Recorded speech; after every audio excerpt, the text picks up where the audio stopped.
সারাদিন বনে এত ঘোরাঘুরি করলাম, তারপরেও একটা শিকারও পেলাম না। আজ কি তাহলে না খেয়েই থাকতে হবে? যাই পুকুর পাড়ে গিয়ে একটু পানি খেয়েই আসি। সকাল থেকে বসে বসে পুকুরের মাছগুলা লাফালাফি দেখছি, কিছুতেই ধরতে পারছি না। যে করেই হোক একটা মাছ ধরতেই হবে, না হলে বাচ্চাগুলো না খেয়ে থাকবে যে।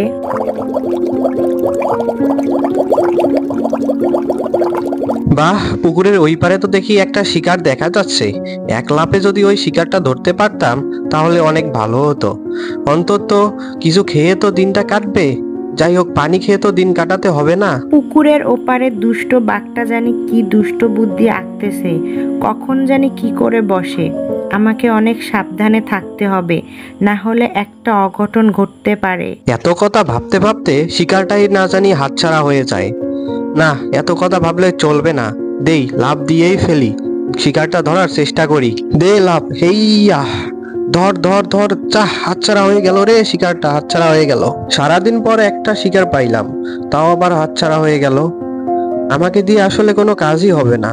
যাই, আমি বরং ডেরায় ফিরে যাই। মা বলেছে পুকুর পাড়ের রাস্তা দিয়ে বাড়ি ফিরে যেতে, না হলে যদি হারিয়ে যাই।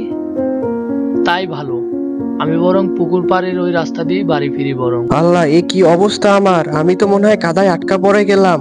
আল্লাহ, কেউ বাঁচাও আমাকে, কেউ বাঁচাও, কেউ এই কাদা থেকে উদ্ধার করো আমাকে। আরে বাঘ মামা, তুমি ওখানে পুকুরে কি করো?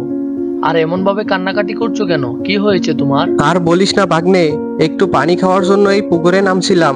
দেখ কি অবস্থা আমার, কাদায় এমন ভাবে আটকে গেছি, কোনোভাবেই উঠতে পারতেছি না। তুই একটু সাহায্য কর আমাকে। না না বাঘ মামা, আমি পারবো না। আমি তো এই এতটুকু একটা পিচ্চি শিয়াল, তোমার মতো এত বড় বাঘকে কিভাবে বাঁচাবো বলো? এত শক্তি কি আমার শরীরে আছে? ভাগ্নে, তোমার মতোই তো একজন শক্তিশালী বুদ্ধিমান প্রাণী খুঁজতেছিলাম, যে আমাকে এই বিপদ থেকে রক্ষা করতে পারবে। বাঘ মামা তো দেখছি অনেক ভালো, আমার কত প্রশংসা করলো। আমার তাকে সাহায্য করা উচিত। বাঘ মামা, তুমি এখানে একটু দাঁড়াও, আমি এক্ষুনি আসছি, ভয় পেও না। যাও যাও ভাগ্নে, তাড়াতাড়ি আসো আর আমাকে এই বিপদ থেকে রক্ষা করো। তারপর একটা কচি শিয়াল শিকারও পেয়ে যাব। আহা, সে কি মজা কচি শিয়ালের মাংস খেতে। কথায় আছে না, যদি থাকে নসিবে আপনা আপনি আসিবে। হা হা হা। মামা, কি এত ভাবছো বলো তো? তাড়াতাড়ি লাঠিটা ধরো আর উপরে উঠে আসো। হ্যাঁ হ্যাঁ ভাগ্নে, ধরেছি তো। এবার তুমি জোর করে টানো যাতে উঠতে পারি। হ্যাঁ হ্যাঁ, হচ্ছে তো, আরেকটু জোরে টানো, হেইয়া, আরেকটু জোরে, হেইয়া। হ্যাঁ হ্যাঁ ভাগ্নে, তুমি আমার অনেক উপকার করলে। এখন আরেকটা উপকার করো। আমি না কচি শিয়ালের মাংস অনেকদিন খাই না, এখন আমি তোমাকে খাবো। মামা, এ কেমন কথা হলো বলো? আমি তোমার এত বড় উপকার করলাম আর তুমি কিনা আমাকে খাওয়ার ফন্দি করছো? এটা কিন্তু একদম ঠিক না। উপকারীর ক্ষতি কি কেউ করতে পারে? উপকারীর ক্ষতি তো সবাই করে, যে যার যত উপকার করে সেই লোকটি তার তত বড়ই ক্ষতি করে। এই যেমন এখন আমি তোর ক্ষতি করব, তোকে এখন আমি খাবো। আহা, কচি শিয়ালের মাংসর কি স্বাদ! না না, আমি তোমার কথায় একমত হতে পারলাম না। চলো দেখি তিনটা সাক্ষীকে জিজ্ঞেস করি, ওরা কি বলে। এরা নিশ্চিত বলবে কেউ উপকারীর ক্ষতি করে না। তাই হবে, চলো দেখি তিনটা সাক্ষী কি বলে। ওরা যদি আমার কথায় একমত হয় তাহলে কিন্তু আমি তোমাকে চিবিয়ে চিবিয়ে খাবো। ওই দেখো মামা, একটা গরু বসে আছে, ওই হচ্ছে আমাদের প্রথম সাক্ষী। চলো ওকে গিয়ে জিজ্ঞেস করি। চলো দেখি আমাদের প্রথম সাক্ষী গরু কি বলে। ও নিশ্চয় আমার সাথে একমত হবে।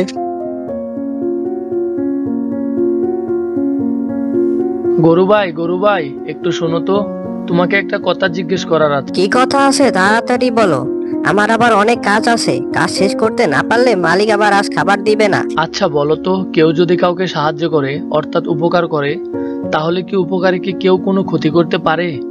এটা কখনো সম্ভব? অবশ্যই পারে। এই দেখো, আমি মালিকের কত উপকার করি, কত খাটুনি খাটি, তারপরেও মালিক আমাকে ভালো মন্দ কিছু খেতে দেয় না। আমাকে খেতে না দিক সমস্যা নাই, কিন্তু আমার বাচ্চাদেরও খেতে দেয় না। কাজে এদিক থেকে ওদিক হলেই মারধর করে। কি বলছো গরু ভাই, আসলে কি উপকারীর ক্ষতি করে? কি হলো, এখন বিশ্বাস হলো তো আমার কথা? এখন আসো, আমি তোমাকে চিবিয়ে চিবিয়ে। দাঁড়াও, এত পাগল হয়েও না মামা, আমার এখনো দুইটা সাক্ষী বাকি রয়েছে। ওদেরকে পেয়ে গেলেই তারপর তুমি না হয় আমাকে খেয়ে নেবে। ঠিক আছে, চলো দেখি তোমার বাকি দুইটা সাক্ষী কি বলে। তারাও নিশ্চয় আমার কথায় একমত হবে। এই যে মামা, আমাদের দ্বিতীয় সাক্ষী হবে এই প্রাচীন বটগাছটা। তাহলে ডাকো এই প্রাচীন বটগাছটাকে, দেখি প্রাচীন বটগাছ কি বলে। বটগাছ, ও বটগাছ, একটু শোনো তো, তোমার কাছে একটা কথা জানার ছিল, দয়া করে একটু সাড়া দাও। কি হয়েছে? আমাকে ডাকলে কেন? আমার কাছে কি চাই? আমার কাছে কি জানার আছে? ও বটগাছ, বলো তো, কেউ যদি কাউকে সাহায্য করে অর্থাৎ উপকার করে, তাহলে কি উপকারীকে কেউ কোনোদিন ক্ষতি করতে পারে? ক্ষতি করতে পারে কি বলছো? তারাই তো আমাদের সব থেকে বড় ক্ষতি করে। এই দেখো, আমার কথাই বলি, গ্রীষ্মকালে আমার ছায়া দলে বসে মানুষেরা তাদের গা জুড়ায়, কিন্তু এখন আমার কথা সবাই ভুলে গেছে। সবাই ভুলে গেছে আমার উপকার। এখন কি করবে ভাগ্নে? তোমার তো আর করার কিচ্ছু নেই। এখন তাড়াতাড়ি চলে আসো, তোমাকে চিবিয়ে চিবিয়ে খাই। দাঁড়াও দাঁড়াও মামা, আমার এখনো একটা সাক্ষী বাকি রয়েছে। ওকে তো জিজ্ঞেস করি, তারপর না হয় খেও আমাকে। ঠিক আছে ঠিক আছে, তোমার তো আর একটা সাক্ষী বাকি রয়েছে। চলো দেখি তোমার শেষ সাক্ষী কি বলে।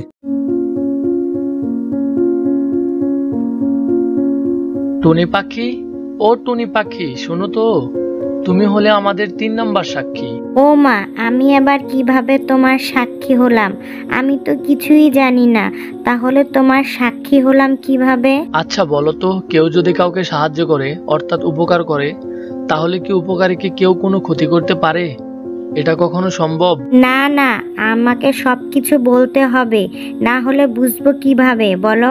আর সাক্ষী বা দেব কিভাবে? তোমার এত কিছু বুঝে কি কাজ? তুমি শুধু আমাকে এতটুকুই বলো, শেয়াল আমার অনেক উপকার করেছে, এখন আমি শেয়ালের কোনো ক্ষতি করতে পারবো কি না? না না, আমাকে সবকিছু খুলে বলতে হবে, তা না হলে আমি সাক্ষী দিতে পারবো না, এই বলে দিলাম। তাহলে তুমি একটা কাজ করো, তুমি বরং আমাদের সাথে চলো, আমি সবকিছু দেখিয়ে দিচ্ছি কিভাবে কি ঘটেছিল, তাহলেই সবকিছু বুঝতে পারবে। তাহলে তাই হোক, চলো দেখি কি ঘটেছে, সরাসরি দেখলেই সব পরিষ্কার হয়ে যাবে।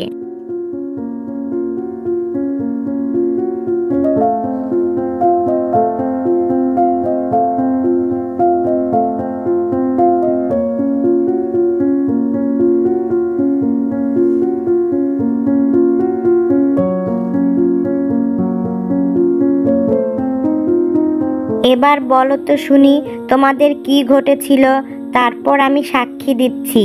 এই যে দেখো, এই পুকুরের মাঝে ভাগ মামা আটকা পড়েছিল, আর আমি রাস্তা দিয়ে হেঁটে যাচ্ছিলাম। তারপর দাঁড়াও দাঁড়াও, আগে এতটুকুই বুঝে নেই, শেয়াল ওই পুকুরে আটকে ছিল আর বাঘমামা রাস্তা দিয়ে হেঁটে যাচ্ছিল, তাই তো? না না টুনি, তুমি বুঝতেছো না, আমি ঠিকভাবে বলছি, শোনো। আমি ওই পুকুরের মাঝখানে আটকা পড়েছিলাম, আর শেয়াল ওই রাস্তা দিয়ে হেঁটে যাচ্ছিল। এবার বুঝেছি, বাঘমামা পুকুর পাড়ে বসেছিল আর পুকুর রাস্তা দিয়ে হেঁটে যাচ্ছিল। এবার ঠিক বলছি তো? এ কি মহা ঝামেলায় পড়লাম রে বাবা! বোকা টুনি তো কোনোভাবেই বুঝতেছে না। আরে বোকা টুনি, আমি ওই পুকুরে আটকে ছিলাম আর শেয়াল রাস্তা দিয়ে হেঁটে যাচ্ছিল, এইটাই বুঝো না? আমার সাথে রাগ দেখালে আমি সাক্ষী দেব না, বলে দিলাম। মামা, তুমি বরং দেখিয়ে দাও কিভাবে কি ঘটেছিল, তাহলেই বুঝতে পারবো। ঠিক আছে, আমি তোমাকে সবকিছু দেখিয়ে দিচ্ছি, তারপরেও তোমাকে বুঝতে হবে কিভাবে কি ঘটেছিল। বোকা টুনি, ভালো করে দেখো, আমি ঠিক পুকুরের এই জায়গাটায় আটকে ছিলাম আর শেয়াল রাস্তা দিয়ে হেঁটে হেঁটে যাচ্ছিল। এবার কি ঠিকভাবে বুঝতে পারলা? মামা, তুমি এখন পুকুরে আটকে থাকো, আমরা গেলাম। শেয়াল ভাইয়া, পালাও তাড়াতাড়ি এখান থেকে, তাড়াতাড়ি পালাও। টুনি টুনি, তুমি কিন্তু কাজটা একদম ঠিক করলে না, এখান থেকে ছাড়া পেলে না। অনেক ধন্যবাদ টুনি পাখি, তোমাকে আমি কোনোদিনও ভুলবো না, বড় উপকার করলে। তোমাকে যে কিভাবে ধন্যবাদ দিব, তুমি আজ আমার জীবন বাঁচালে। এভাবেই টুনি শিয়ালকে বাঘমামার হাত থেকে বাঁচিয়ে ফেলে, আর বাঘ সেই আগের জায়গায় ফিরে যায়, অর্থাৎ পুকুরে আটকা পড়ে থাকে।